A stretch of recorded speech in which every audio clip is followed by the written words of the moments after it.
Hello and welcome back to study with Saurav YouTube channel. आज के इस वीडियो में हम JSS CGL पेपर 2 को देखेंगे। पेपर 2 का जो हिंदी सेक्शन है, यदि आपने हिंदी का चुनाव किया है तो ये वीडियो आपके लिए काफ़ी महत्वपूर्ण रहेगा।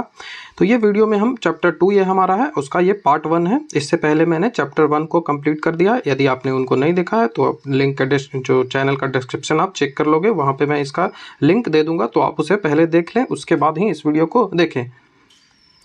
इस वीडियो में हम कुछ चर्चाएं करेंगे। जो हमारा सब्जेक्ट है वो यही है। इसमें हम राष्ट्रभाषा पे चर्चा करेंगे, राज्य भाषा पे चर्चा करेंगे, संपर्क भाषा, संचार भाषा, राष्ट्रभाषा एवं राज्य भाषा में अंतर, और जो राजभाषा का हिंदी में जो स्वरूप है उस पर चर्चा करेंगे, और फिर राष्ट्रभाषा का जो हिंदी में स्वरूप है उस पर चर्चा करेंगे, और उसके बाद जो हिंदी का जो संवैधानिक स्थिति है उस पर चर्चा करेंगे। तो ये हमारा पूरा वीडियो का कंटेंट है, जिसमें ये पहला वीडियो होगा। इससे पहले जो मैंने वीडियो डाला है वो भाषा की उत्पत्ति पे डाला है, तो उसके 3 पार्ट थे। वो यदि आपने इनको नहीं देखा है तो पहले इनको जाकर देख लें, उसके बाद ही ये वीडियो देखें जैसे आपको, ठीक है। उसका मैंने प्लेलिस्ट भी बना दिया है, तो आप प्लेलिस्ट चेक कर लोगे। आपको लिंक भी मैं प्लेलिस्ट के डिस्क्रिप्शन में दे दूंगा, ठीक है।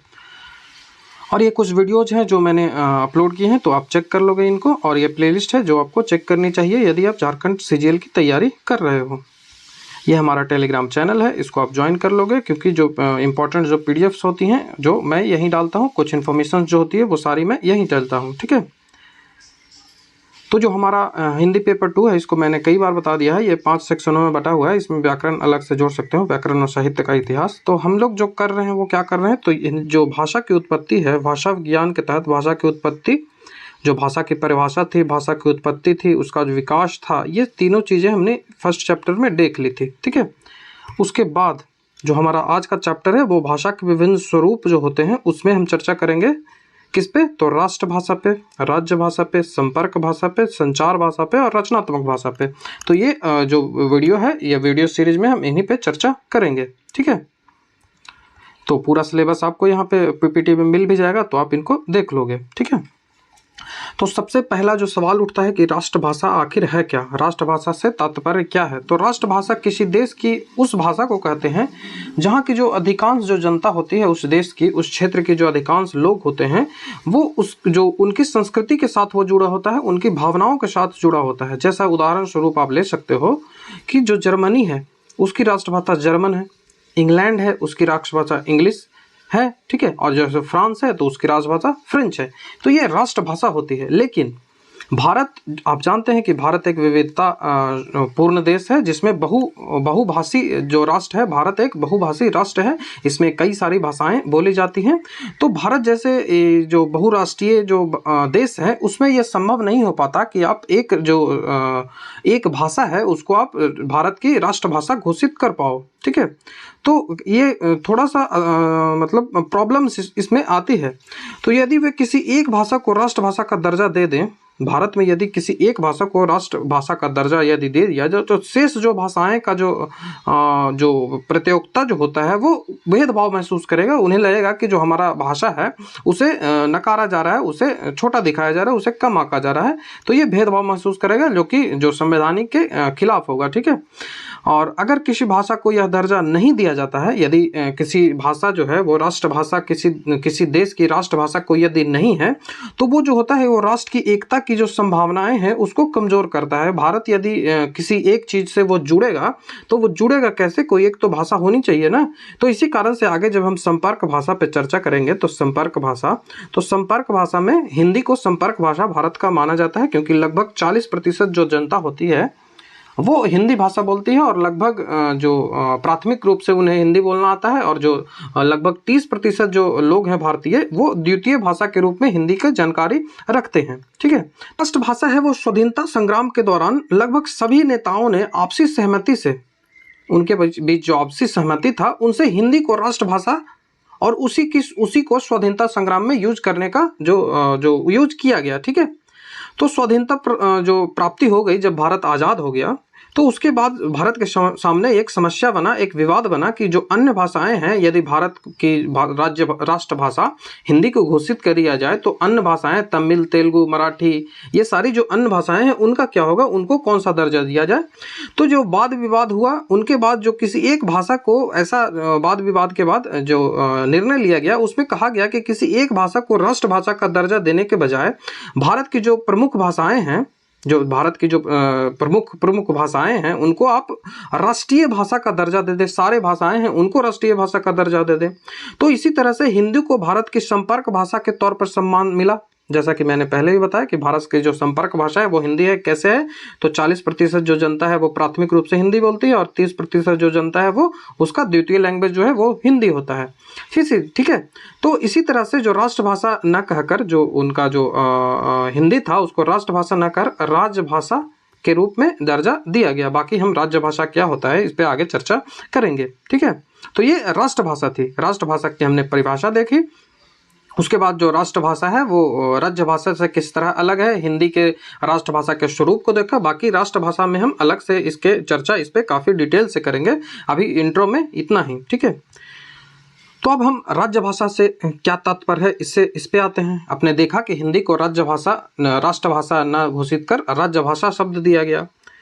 तो बात उस समय की है जब स्वतंत्रता संग्राम में, जैसा कि मैंने बताया कि स्वतंत्रता संग्राम में जो हिंदी था उसे राष्ट्रभाषा के रूप में देखा गया। जो आपने देखा भी होगा कि 1896 ईस्वी में दयानंद सरस्वती ने पहली बार जो है वो हिंदी को कहा था कि हिंदी भारत की राष्ट्रभाषा है। तो स्वतंत्रता संग्राम में जो है वो हिंदी को ऐसा यूज किया गया कि उससे जनता को जुड़ाव हो सके, क्योंकि वो भारत की संपर्क भाषा थी। इस कारण से उस समय उसे राष्ट्रभाषा के रूप में देखा गया। लेकिन आगे चल के जब इसमें कठिनाइयाँ आने लगी, जो अन्य भाषा के लोग थे वो अपने आप को नीचा महसूस करने लगे, तब इनमें वाद विवाद हुआ और उसके बाद यह निर्णय लिया गया कि हिंदी है उसे संपर्क भाषा के रूप में दर्जा दिया जाए और उसे राज्य भाषा के रूप में भी दर्जा दे दिया जाए। एंड कई चीज़ें हैं जो हम आगे वीडियोज में धीरे धीरे देखेंगे। ठीक है। तो स्वतंत्रता प्राप्ति के समय ये जो राष्ट्रभाषा, जो राज्य भाषा का जो शब्द था वो उस समय नहीं था। उस समय सिर्फ और सिर्फ राष्ट्रभाषा था।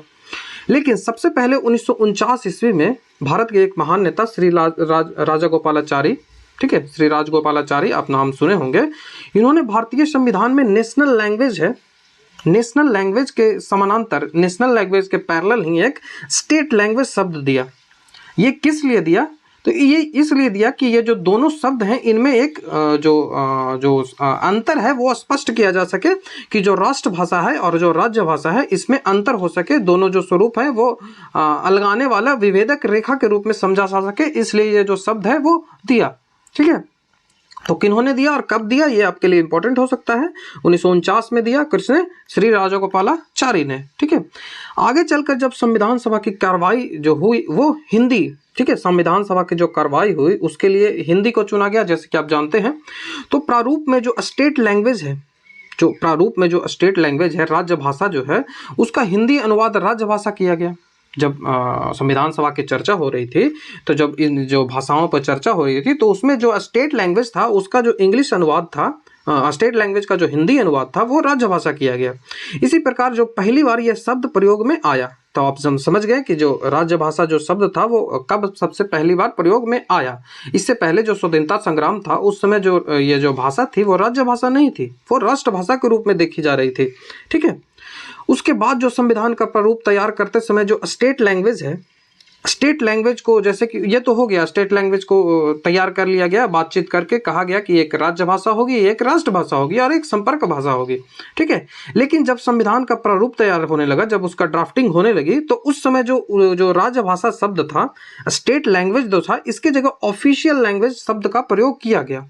इसके जगह इंग्लिश में ऑफिशियल लैंग्वेज शब्द का प्रयोग किया गया और यह ऑफिशियल लैंग्वेज है, इसका हिंदी अनुवाद क्या किया गया, तो इसका हिंदी अनुवाद राज्य भाषा किया गया। तो यही आप देखते होंगे कि आपको ऑफिशियल लैंग्वेज दिया जाता है कि भारत की जो 8वीं अनुसूची है उसमें 22 ऑफिशियल लैंग्वेज को रखा गया है, तो आप 22 ऑफिशियल लैंग्वेज यही है। ठीक है। तो ये ऑफिशियल लैंग्वेज है जिसका अनुवाद जो हिंदी था उसे राज्य भाषा कहा गया। ठीक है। ये जो राज्य भाषा है ये सरकारी कार्यालय की भाषा नहीं है। ठीक है। जो हिंदी अनुवाद है उसमें जो राज्य भाषा है उसका ऐसा कोई अनुवाद नहीं किया गया कि ये सरकारी या कार्यालय की भाषा है। ठीक है। तो ऐसा अनुवाद नहीं, उसका हिंदी अनुवाद हुआ कि वो राज्य भाषा है, जो ऑफिशियल लैंग्वेज है ये इसका हिंदी राज्य भाषा है, ना कि सरकारी या कार्यालय की भाषा, ठीक है।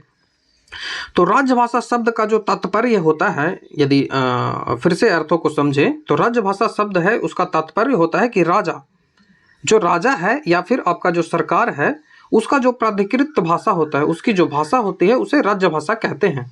जैसे जो जितने भी वर्क होते हैं वो हिंदी में होते हैं या फिर इंग्लिश में होते हैं, तो वो राज्य भाषा मतलब राज्य के जितने भी काम होंगे वो उसी भाषा में होंगे, और अदर भाषाओं को जोड़ा जा सकता है, जैसा कि आप भारत के संदर्भ में देखते होंगे। बाकी इन पे हम वीडियो में धीरे धीरे काफ़ी डिटेल से चर्चा करेंगे, ठीक है। तो भारतीय लोकतंत्र में शासन या सरकार का गठन संविधान की प्रक्रिया के अंतर्गत होता है। ये आप जानते हैं कि जो भारत है उसमें लोकतांत्रिक जो शासन व्यवस्था है, इसमें जो सरकार का गठन होता है वो संवैधानिक प्रक्रिया के अंतर्गत होता है। यदि दूसरे शब्दों में जो कहें, यदि दूसरे शब्दों में राज्य भाषा की परिभाषा देने का प्रयास करें तो संविधान की सरकारी कामकाज, प्रशासन, जो प्रशासनिक संसदीय कार्यक्रम होते हैं, विधानमंडल का जो कार्यक्रम होता है, न्याय का जो कार्य होता है, न्याय की कार्यपालिका का जो कार्य होता है, उनकी जो स्वीकृति होती है, जो स्वीकृत भाषा होती है, उनका जो लैंग्वेज होता है वही राज्य भाषा कहलाता है। तो सिंपल सी लैंग्वेज में आप समझे कि राज्य भाषा का अर्थ हो गया कि जो भी स्टेट का काम होगा, स्टेट कहने का मतलब देश, ठीक है, तो जो भी स्टेट का काम होगा वो किस में होगा, तो वो राज्य भाषा में होगी, तो उसी को राज्य भाषा कहते हैं। जिस भाषा में स्टेट का काम होता है वो उस देश का या उस राष्ट्र का राज्य भाषा कहा जाता है, ठीक है। तो आपने अंतर स्पष्ट देख लिया होगा कि राज्य भाषा, राष्ट्र भाषा और संपर्क भाषा में क्या क्या अंतर है। बाकी हम इनको डिटेल से अभी देखेंगे। अब हम देखते हैं कि संपर्क भाषा क्या है। आपके सिलेबस है उसमें संपर्क भाषा भी दिया गया है। संपर्क का सीधा सा मतलब होता है, जो संपर्क का अर्थ है एक दूसरे से संपर्क जो करना होता है, वही अर्थ में इस संपर्क का यूज होता है।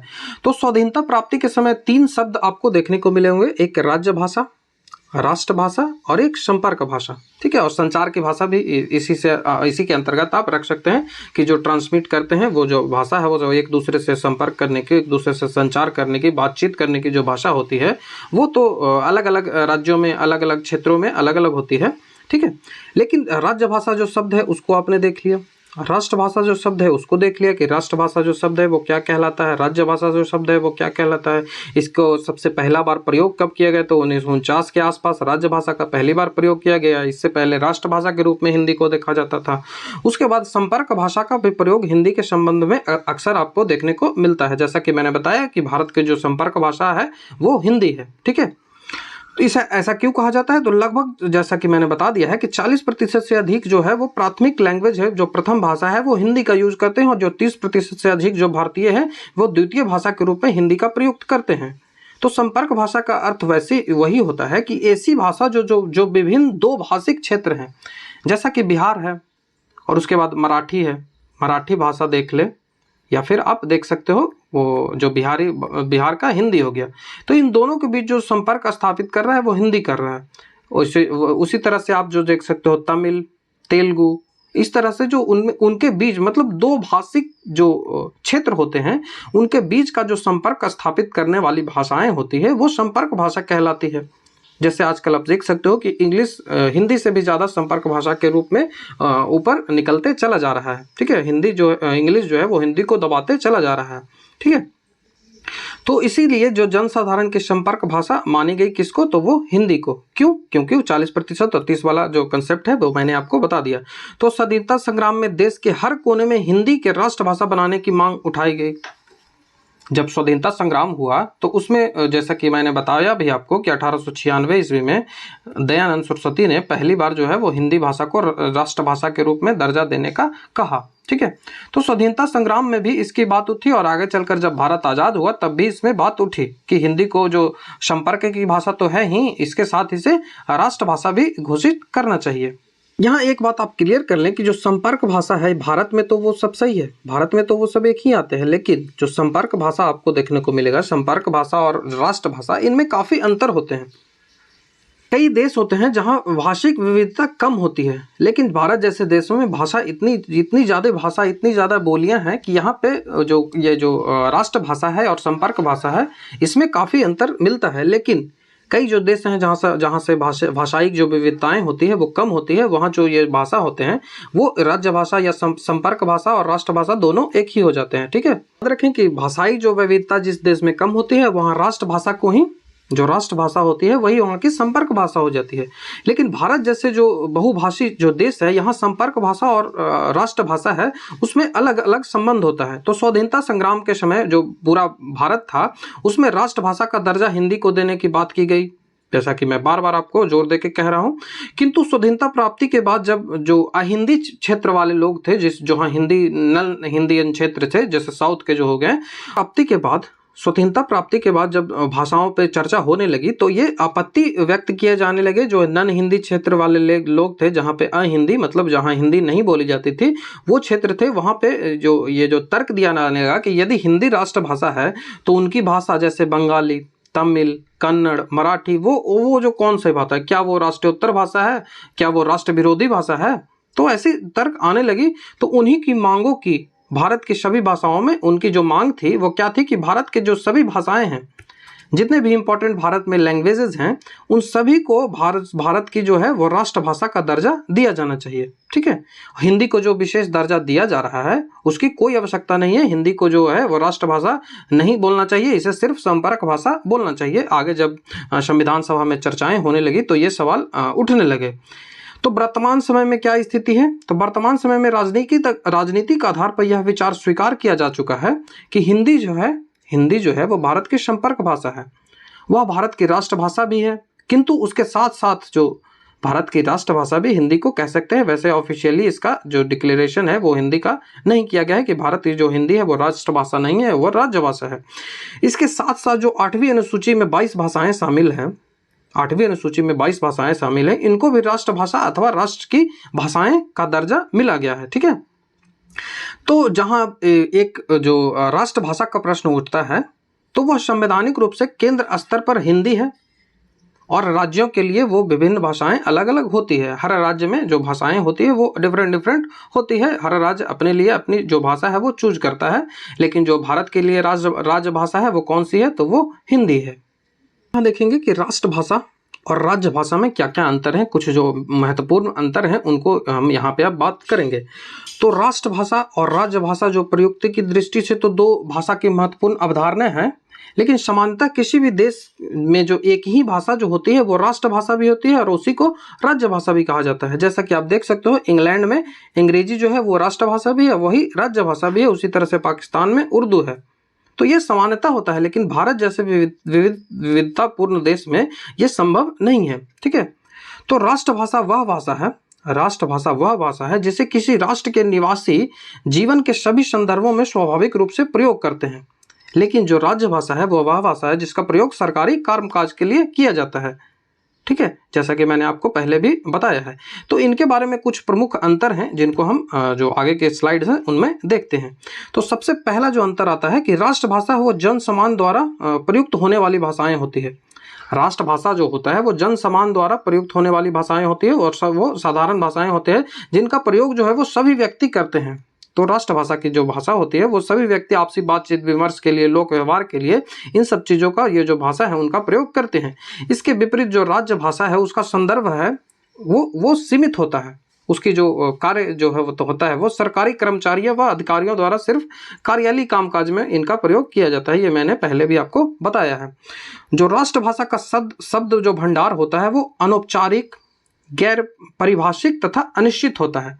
कहने का मतलब है कि एक ही जो शब्द है उसके अर्थ अलग अलग क्षेत्रों में अलग आपको देखने को मिलेंगे। जैसे एक ही शब्द लौकी है, लौकी एक ही सब्जी है, लेकिन इसको हर क्षेत्र में अलग अलग बोला जाता है। कहीं के घिया बोला जाता है, कहीं कुछ बोला जाता है, कहीं कद्दू बोला जाता है। तो ये जो क्षेत्र है, जो राष्ट्रभाषा है, जो बातचीत की भाषा है, वो अनौपचारिक है, पारिभाषिक, गैर पारिभाषिक है, इसकी कोई परिभाषा नहीं है और ये अनिश्चित होता है। हर क्षेत्र में ये विभिन्न क्षेत्रों में विभिन्न वस्तुओं के लिए विभिन्न यूज किया जा सकता है। ठीक है, तो एक ही शब्द के अपने कई सारे अर्थ होते हैं अपनी संस्कृति के अनुसार। जिस क्षेत्र में जिस संस्कृति का उपयोग किया जाता है, जिस संस्कृति के अनुरूप होता है, उसका उच्चारण, उसके अर्थ में परिवर्तन आते चला जाता है। इसके विपरीत जो राज्य भाषा है वो शब्द भंडार इसका जो होता है वो परिभाषिक होता है। जो स्टेट का जो राज्य भाषा होता है वो परिभाषिक होता है, क्योंकि आप जब समझते होंगे कि कोई भी राज्य कोई भी नियम लागू करेगा तो वो हर जो शब्द उसके होंगे उनकी परिभाषा होनी चाहिए, कि कोई भी शब्द उसमें यूज किया जाए तो वो परिभाषित हो। ऐसा नहीं हो कि हर जगह वो चेंज हो जाए, यहाँ पढ़े तो वो हो जाए और अलग राज्य में पढ़े तो वो हो जाए, तो ऐसा नहीं होता है। उसकी औपचारिक होती है और वो निश्चयात्मक होता है। निश्चयात्मक अवधारणाओं के अनुरूप ही उनके जो शब्द होते हैं वो निश्चित किए जाते हैं। तो वो निश्चित शब्द होते हैं, वेल डिफाइंड शब्द होते हैं जो राज्य भाषा के रूप में प्रयुक्त होते हैं। नेक्स्ट है कि किसी देश का जो सांस्कृतिक जीवन होता है वो राष्ट्रभाषा में ही व्यक्त होता है, ना कि राज्य भाषा में। जैसा कि मैंने बताया कि जो राज्य भाषा है, राष्ट्रभाषा है, वो संपर्क की भाषा होती है, और जो राज्य भाषा होती है वो सिर्फ कामकाज में यूज किया जाता है। जो आपसी जो संस्कृति को दिखाता है वो कौन सा दिखाता है, तो वो राष्ट्रभाषा दिखाता है। ठीक है, उदाहरण के स्वरूप जो धार्मिक स्थलों हैं, त्योहार हैं, सामाजिक उत्सव हैं, हाट बाजारों है, ये सभी जगह जो देश की आत्मा बोलती है वो राष्ट्रभाषा ही होती है, ना कि राज्य भाषा होती है। ठीक है, नेक्स्ट है कि राष्ट्रभाषा का प्रयोग साहित्यिक भाषा या काव्य भाषा के रूप में भी किया जा सकता है, जबकि जो राज्य भाषा है उसका प्रयोग नहीं किया जा सकता है। ये ब्रॉड संदर्भ में बोला जा रहा है। जैसा कि आप यहाँ पे कंफ्यूज हो जाओगे कि हिंदी को तो किया जाता है, तो हिंदी भारत के संदर्भ में अलग है, लेकिन अलग अलग देशों के संदर्भ में ये चीज़ें जो है वो अलग होती हैं। तो राष्ट्रभाषा का प्रयोग साहित्यिक या काव्य के रूप में होता है, क्योंकि ये संपर्क की भाषा होती है यहाँ, लेकिन भारत के साथ संपर्क की भाषा है वो हिंदी है, तो यहाँ कोई समस्या नहीं होती है। तो राष्ट्रभाषा के प्रयोग में आत्मनिष्ठा की संभावनाएं हमेशा बनी रहती है, क्योंकि उसका प्रयोग करने वाले व्यक्ति परिस्थितियां या उद्देश्य में भिन्न भिन्न आधार पर उनका जो डिफरेंट चीज़ें कर उनमें जैसे विराम चिन्ह लगाकर उसके उच्चारण में परिवर्तन कर इसके अर्थ में परिवर्तन कर लेते हैं। ये राष्ट्रभाषा में होता है। लेकिन जो राज्य भाषा होती है वो ऑब्जेक्टिव होती है। इनका कोई आप शब्द जो है वो ध्वनियां हैं, इनमें आप चेंज नहीं कर सकते। ऐसा कहा गया है कि ये नियम में इस शब्द का अर्थ यही है। ये सरकार द्वारा यदि कोई नियम लाया गया तो उस नियम में यदि इस शब्द का अर्थ ये फिक्स है तो ये फिक्स है। चाहे वो आप नागालैंड में भी जाएंगे तो वही अर्थ होगा, मराठी में जाएंगे तो वही अर्थ होगा, तेलुगु में जाएंगे तो वही अर्थ होगा। तो वो राज्य भाषा होती है, क्योंकि वो संचार की भाषा तो है ही, लेकिन वो ऑफिशियल भाषा होती है जिसमें राज्य का जो कामकाज होता है। तो इसलिए उसका जो वस्तुनिष्ठ होता है, जिसमें ध्वनियों के साथ अपने व्यक्तिगत तत्वों जोड़कर इसमें परिवर्तन आप नहीं कर सकते, लेकिन जो राष्ट्रभाषा है उसमें परिवर्तन आप कर सकते हो। ठीक है, नेक्स्ट है कि किसी देश की जो राज्य भाषा होती है वो कोई विदेशी भाषा हो सकती है। जो राज्य भाषा होती है, जो ऑफिशियल काम में आपकी भाषा जो लैंग्वेज यूज हो जाएगी वो कोई विदेशी भाषा हो सकती है। जैसे भारत के संदर्भ में आप देखोगे कि भारत में अंग्रेजी भाषा हुआ करती थी। जब भारत अंग्रेजों के शासन में था तो उस समय जो राज्य भाषा भारत की थी, जो भारत में सरकारी कामकाज होते थे वो अंग्रेजी में होते थे। इसके विपरीत जो है राष्ट्रभाषा कभी भी विदेशी भाषा नहीं हो सकती। विदेशी भाषा कभी भी राष्ट्रभाषा नहीं बन सकती। ठीक है, चीज़ यहाँ ध्यान रखने वाली बात है कि यदि कहीं कोई भी देश में यदि विदेशी भाषा है वो राष्ट्रभाषा बनती है तो इसका सीधा सा मतलब होता है कि वो भाषा जो है वो राष्ट्रभाषा तभी बनेगा जब पूरा देश समूह उसकी सहजता पूर्वक यूज करेगा, उसके साथ सांस्कृतिक रूप से उसके साथ भावनात्मक रूप से जब वो जुड़े रहेंगे तभी वो विदेशी भाषा है वो राष्ट्रभाषा के रूप में बन सकती है। और फिर वो विदेशी भाषा थोड़ी रह गई, फिर तो वो राष्ट्रभाषा बन गई, अपनी भाषा बन गई। ठीक है, नेक्स्ट है कि राष्ट्रभाषा में परिवर्तन स्वाभाविक रूप से होते हैं, अर्थात समय के साथ राष्ट्रभाषा धीरे धीरे बदलती है। लेकिन जैसा कि मैंने बताया कि राज्य भाषा में कोई भी परिवर्तन जो है वो ऊपर से थोप दिया जाएगा, कह दिया जाएगा भारत सरकार के द्वारा कह दिया जाएगा कि जो अर्थ है इसका जो ये कोई शब्द दिया जा रहा है तो उसका अर्थ यही है। जैसा कि आप एक उदाहरण स्वरूप देख सकते हो कि जो ऑफिशियल जो जैसे कि केशवानंद भारती जो मामला है उसमें सुप्रीम कोर्ट डिसाइड करता है कि संविधान की जो संवैधानिक संरचना है वो क्या है। तो ये थोप दिया जाता है कि जो संवैधानिक जो दृष्टि है वो हम ही डिसाइड करेंगे कि कौन सी संवैधानिक है, उसके कौन बेसिक स्ट्रक्चर पे चोट कर रहा है और कौन नहीं कर रहा है। तो ये चीज़ें संविधान ही डिसाइड करेगा। तो ये थोपी हुई चीज़ होती है। ठीक है, राज्य भाषा में कोई भी जो परिवर्तन है वो सीधा थोप दिया जाता है, जैसे कि एक्ट लगाकर आप आएंगे। ठीक है, तो जैसे राजभाषा होती है कि एक नियम ला दिया जाए और नियम के तहत आपका राजभाषा बदल भी दिया जा सकता है। जैसे अभी मान ली कि हिंदी भारत की राजभाषा है, इसको इंग्लिश भी कर दिया जा सकता है। ये डिपेंड करता है किस पे, तो ये संसद पे निर्भर करता है। तो ये राज्य भाषा और राज्य भाषा जो राष्ट्रभाषा है उसमें कुछ डिफरेंस हुआ। ठीक है। तो ये वीडियो में हमने राष्ट्रभाषा को देखा, राज्य भाषा को देखा, संपर्क भाषा को देखा, उसके बाद राज्य भाषा और राष्ट्रभाषा में अंतर को देखा, और उसके साथ संचार भाषा संपर्क भाषा के अंतर्गत ही हमने डील कर लिया। उसके बाद हमारा ये जो कुछ सेक्शन है, 2 सेक्शन और बचे हैं, इनको हम अगले वीडियो में देखेंगे। तो ये जो वीडियो था काफ़ी कॉम्प्रिहेंसिव वीडियो था। आशा करता हूँ आपको ये वीडियो अच्छा लगा होगा। यदि आपको वीडियो अच्छा लगता है तो हमारे चैनल को सब्सक्राइब कर लें, वीडियो को लाइक शेयर कमेंट जरूर कर लें। और ये वीडियोज़ हैं जिनको आप यदि इंटरेस्टेड हो तो आप देख सकते हो। हमारे चैनल की प्लेलिस्ट आपको लिंक का डिस्क्रिप्शन में ये मिल जाएगा। टेलीग्राम चैनल ज्वाइन करना ना भूलें, क्योंकि यहीं पे आपको जो इंपॉर्टेंट अपडेट्स होती हैं वो आपको यहीं पे मिलेंगी। अब आपको स्क्रीन पे जो हमारा सब्सक्राइबर बटन दिख रहा होगा, टेलीग्राम चैनल ज्वाइन करने का बटन दिख रहा होगा, और 2 प्लेलिस्ट।